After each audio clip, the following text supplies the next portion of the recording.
Bonjour à tous, j'espère que vous allez bien et que vous allez bien commencer cette nouvelle année. J'espère que vous allez bien fêter le nouvel an et la fête de Noël.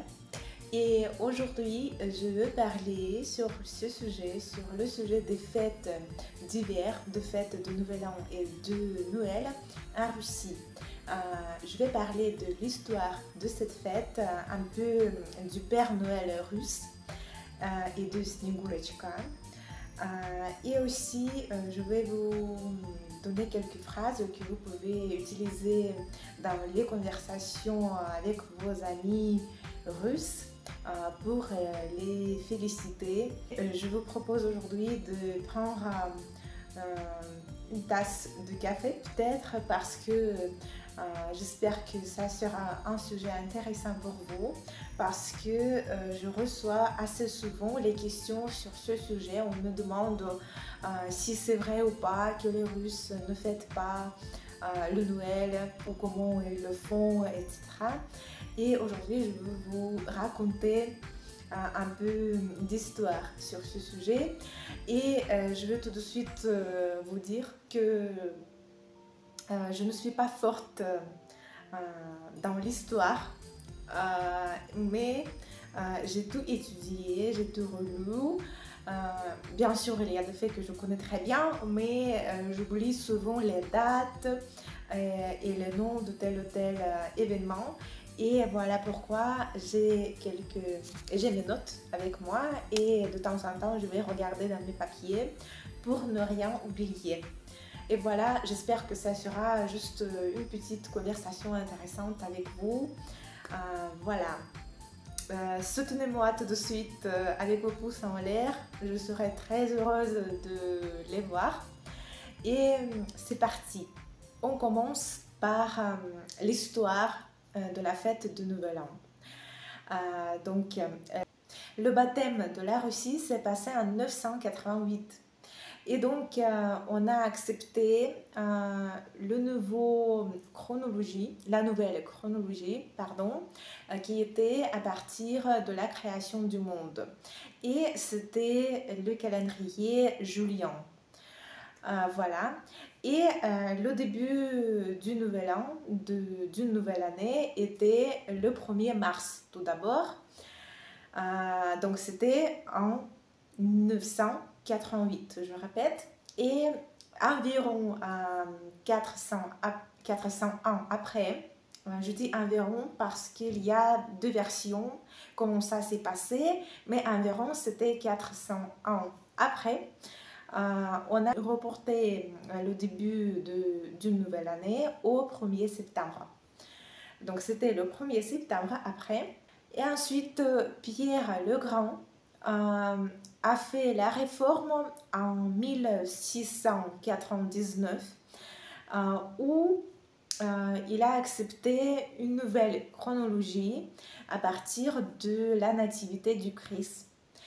Et donc on a décidé d'accepter le calendrier grégorien. C'était en 1918.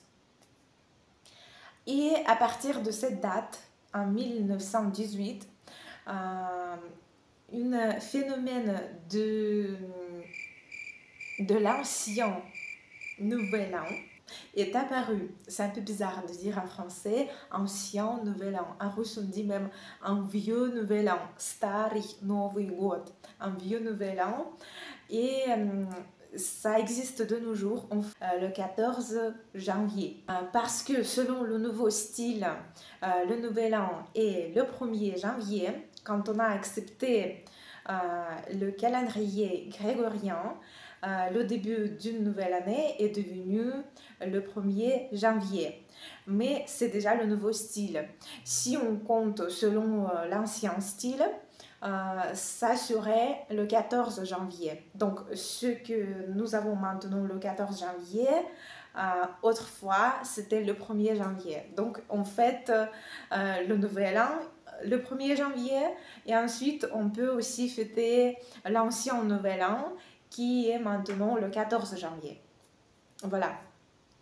Je ne sais pas si c'est clair pour vous ou pas, mais voilà, je ne suis pas forte du tout, surtout dans l'explication de l'histoire.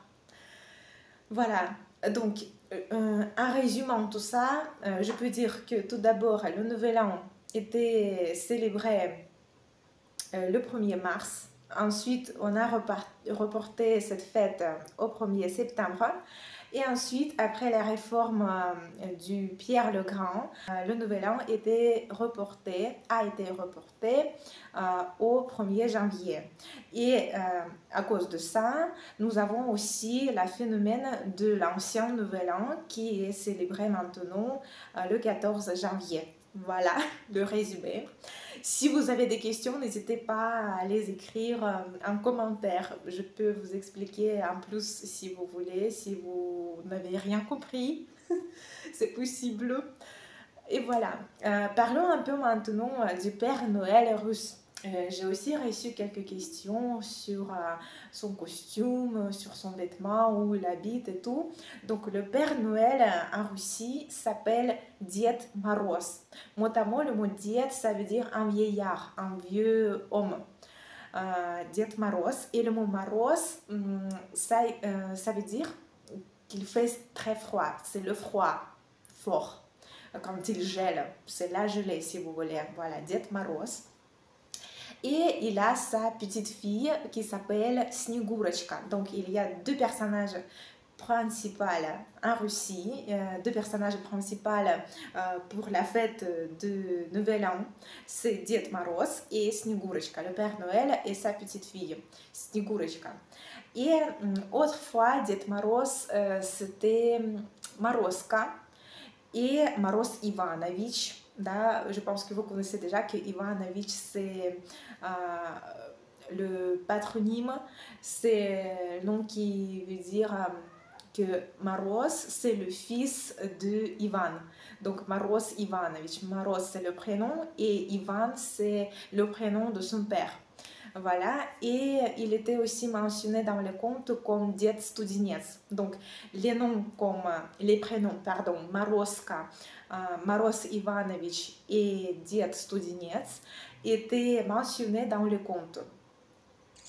Et autrefois, Diet Maroz, ce n'était pas le Père Noël que nous avons maintenant, qui offre les cadeaux aux enfants et tout.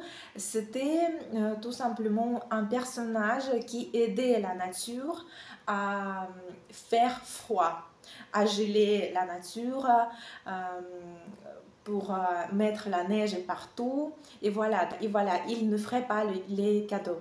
Le prototype du Père Noël russe et du Père Noël français qui est Saint Nicolas. La première fois quand notre Père Noël est apparu en offrant les cadeaux, c'était pour le Noël en 1910. Mais après, c'était le pouvoir soviétique qui est venu et le pouvoir soviétique a interdit de fêter le Noël et de décorer l'arbre de Noël. Après, déjà en 1935, on a recommencé à fêter le Nouvel An. Voilà, le Noël, c'était interdit. Si vous connaissez, je ne sais pas, à cette époque-là, on a détruit les églises, beaucoup d'églises. Le pouvoir était contre la religion. Et voilà pourquoi on a reporté cette fête et ces traditions à la fête de Nouvel An, au 1er janvier. Et donc, à partir de cette date, 1939, le Père Noël a commencé à offrir les cadeaux pour le Nouvel An. La religion, disons, principale en Russie, nous ne sommes pas catholiques. Les Russes, disons, la plupart des Russes sont orthodoxes et c'est pourquoi nous célébrons le Noël le 7 janvier. Et donc, à cause de cette époque soviétique, la tradition est devenue plutôt de célébrer le Nouvel An le 1er janvier et ensuite les gens religieux ils vont à l'église pour le Noël. le 7 janvier. On célèbre aussi le Noël, mais on offre les cadeaux et toutes les traditions. La fête principale, disons, se passe le 1er janvier. Encore quelques mots sur le Père Noël russe. On m'avait demandé quelle est la couleur de son vêtement. Donc, selon nos traditions, notre Père Noël peut porter une pelisse, une fourrure qui est rouge, ou blanche, ou bleue. Donc, disons, il peut choisir. Et notre Père Noël, il a quelques résidences, quelques maisons en Russie. Et la maison principale se trouve dans la région de Vologda, dans la ville de Veliki Ustyuk. Il se déplace en traîneau. Donc son transport, c'est le traîneau avec 3 chevaux. Et ce qui est intéressant, ces chevaux s'appellent comme les mois d'hiver. Décembre, janvier et février. Décembre, janvier et février, ce sont les prénoms des chevaux. Voilà, qui aident le Père Noël à se déplacer. Voilà. Et nos enfants, les enfants russes, écrivent souvent, pas souvent, c'est aussi la tradition pour les enfants. Bien sûr, les enfants croient en Père Noël et ils écrivent les lettres pour le Père Noël où ils racontent, ils expliquent comment ils se sont comportés pendant l'année et ils demandent les cadeaux. Ils écrivent ce qu'ils veulent pour les cadeaux. Juste pour l'info, disons, notre Père Noël, il célèbre son anniversaire. Le jour de sa naissance, le jour de son anniversaire est considéré le 18 novembre. Et voilà, je pense que c'est toute l'information principale que je peux vous donner sur ce sujet. Et pour conclure ce sujet, je vais vous donner quelques phrases russes que vous pouvez utiliser dans vos conversations avec vos amis russes.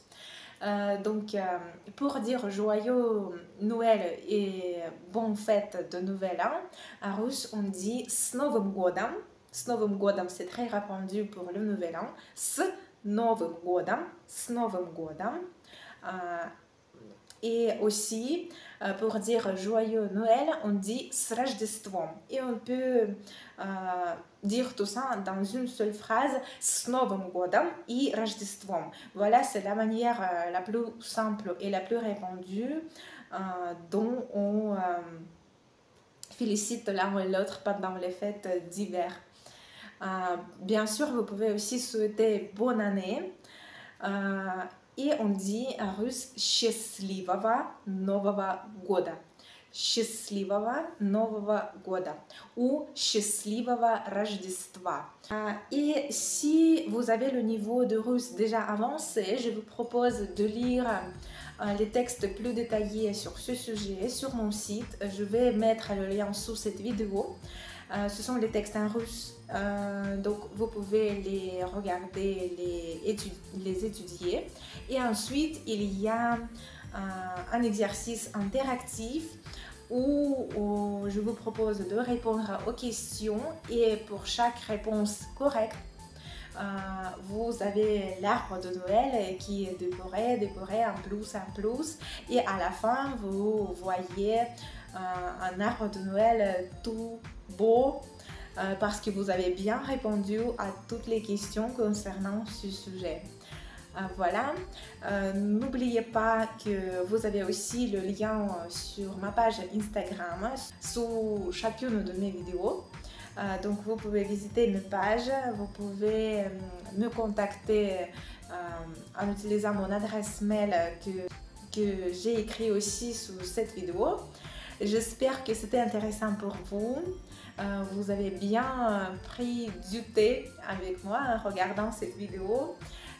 Je vous souhaite bonne année et bonne santé et à très bientôt. До скорого!